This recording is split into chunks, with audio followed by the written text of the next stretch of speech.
शरणिया में सब कोई जाता।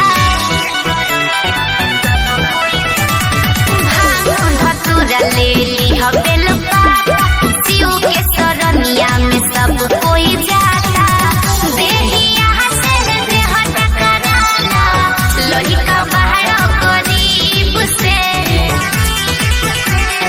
ढारे द जलवा गरीब से, मिलल बा मौका नसीब से।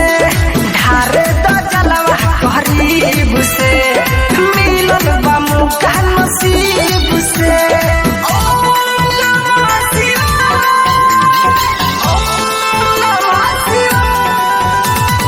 Music by Munna Yadav.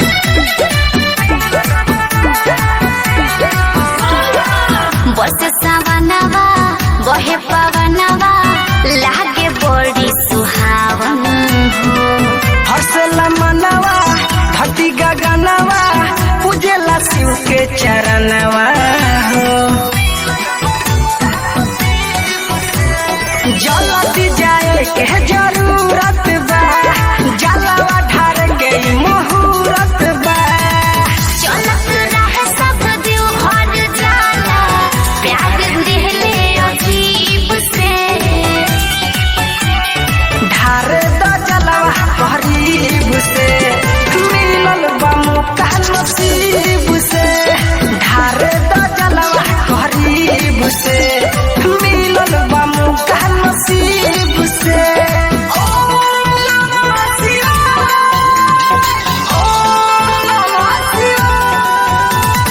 Music by Munna Yadav.